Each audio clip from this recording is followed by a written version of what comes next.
सुधांशु जी, इन्हीं कुछ शब्दों के इर्द गिर्द तो पिछली बार भी चुनाव लड़ा था। अब इन्हीं शब्दों के इर्द गिर्द प्रधानमंत्री के अपमान पर फिर से चुनाव में लड़ने वाले हैं आप लोग।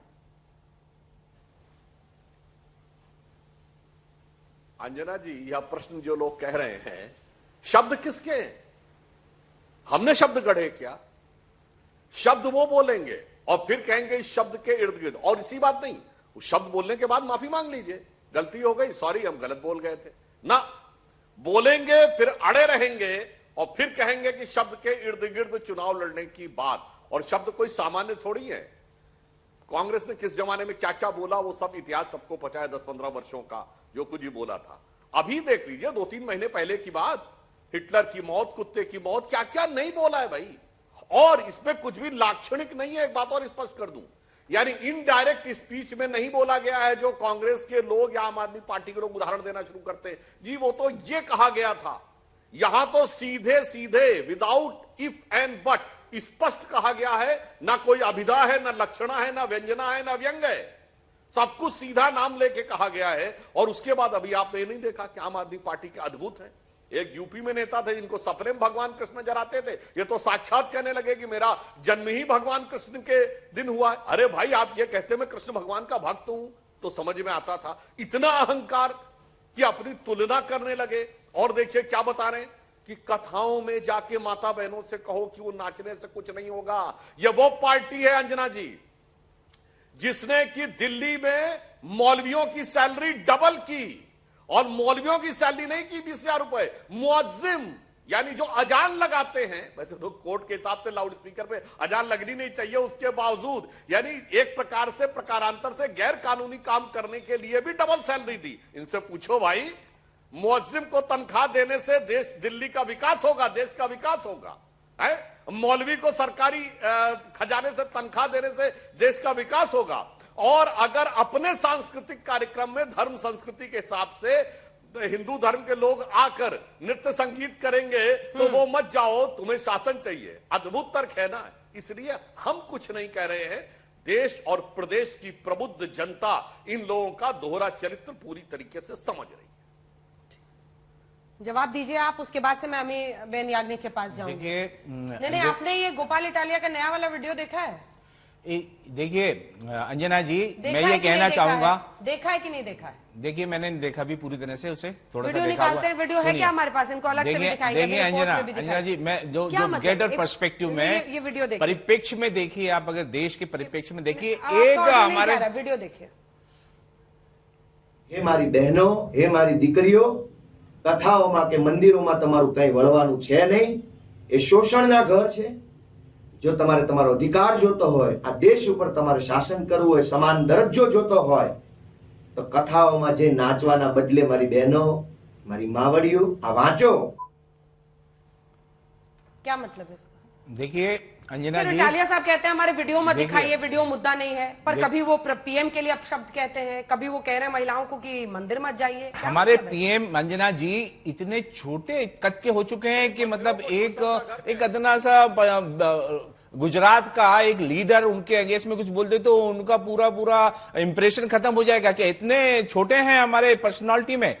वो जो हमारे पार्टी का गुजरात अध्यक्ष छोटा नेता है। देखिए तो बड़ा कंपेयर करेंगे आप प्राइम मिनिस्टर ऑफ इंडिया से, अगर कंपेयर करेंगे तो वो एक अगर इतने सालों से अगर आप देखे जाए प्राइम मिनिस्टर की जो जितनी भी स्पीच है 8 साल से, उन्होंने अपना जो है कद छोटा और बहुत छोटा अपने आप ही किया है। उन्होंने जिस तरह की बातें की है वो एक प्राइम मिनिस्टर को शोभा नहीं देता है। किस तरह की बातें उन्होंने की है, ममता दीदी के लिए बातें की है, और वो सड़क पे कुत्ते भी है, इस तरह की बातें की है उन्होंने। और जो देश के अंदर जो जरूरी चीजें, जो हमारे देश के अंदर सबसे ज्यादा इंपॉर्टेंट है, जो हमारे देश की ज्वलंत समस्याएं हैं, उनके ऊपर कभी हमारे मोदी जी ने कुछ नहीं कहा, ना उन्होंने कभी डिस्कस किया है, ना आज तक एक भी प्रेस कॉन्फ्रेंस क्यों नहीं की।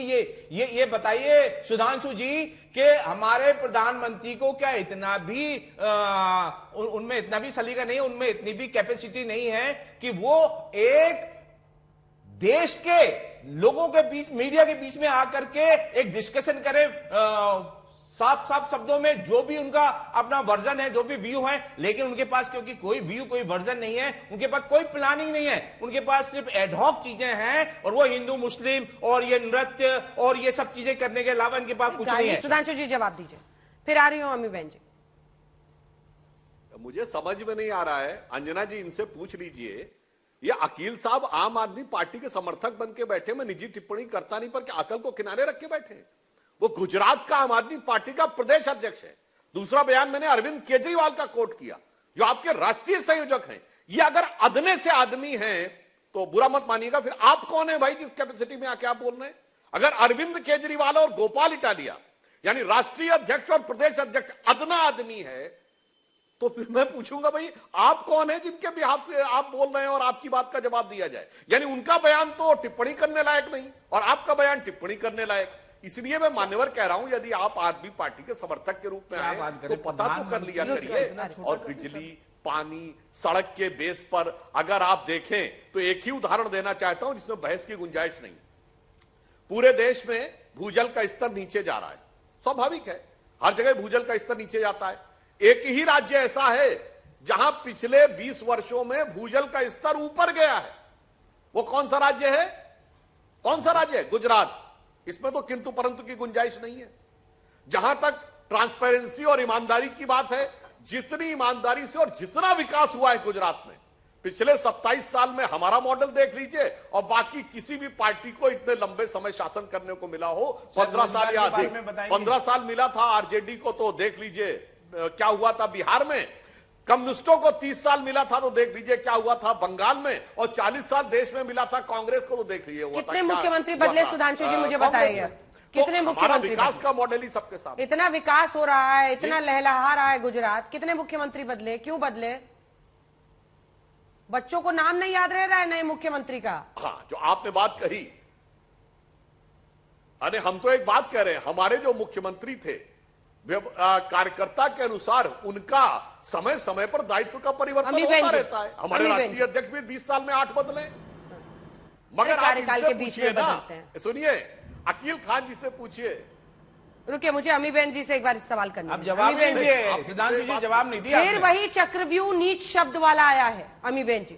अरे भाई, और प्रधानमंत्री मौत का सौदागर, आ रही हूं सर, मौत का सौदागर से लेकर नीच बयान याद दिला रहे हैं। दो निशाने, कांग्रेस और केजरीवाल। सवाल यह है कि क्या ये ऐसे बयान है जिसको पीएम अपने सम्मान से जोड़ते हैं, गुजरात के सम्मान से जोड़ते हैं, और वो जो उनको लेकर एक लोकप्रियता वहां पर है उसको कोई चैलेंज नहीं कर पाता? अम्मी बहन जी।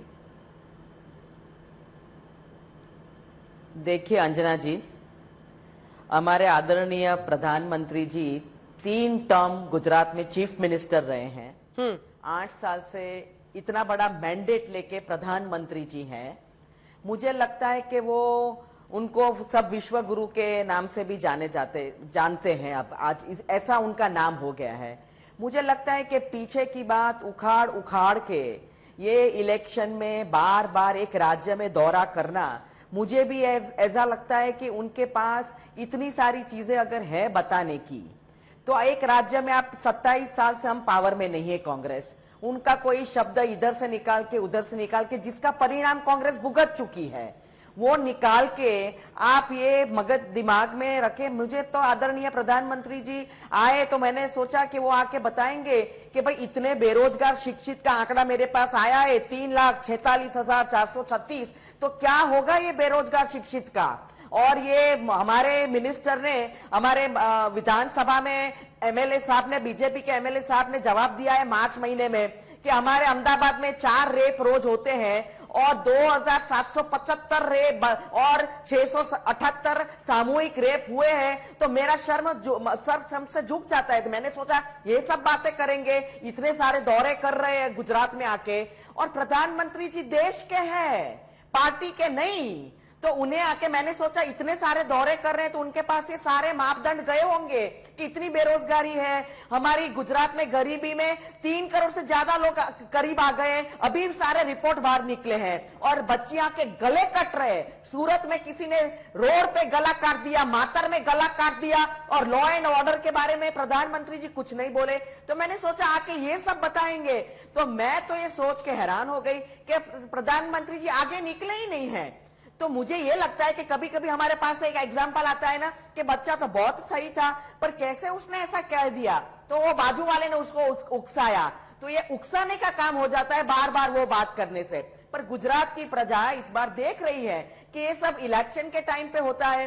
प्रधानमंत्री जी आए हैं, लोकार्पण किए हैं, पर इनका जो जमीन पे ये सब दिखना चाहिए, पानी नहीं मिलता है, बेरोजगारी है, शिक्षण, सारी शालाएं बंद है, गवर्नमेंट स्कूल्स बंद है, आंगनवाड़ी के जो कमरे हैं वो भाड़े के मकान में चल रहे हैं। मैं जाके देख के आई हूं, ड्रॉप आउट रेट बच्चियों का इतना ज्यादा है।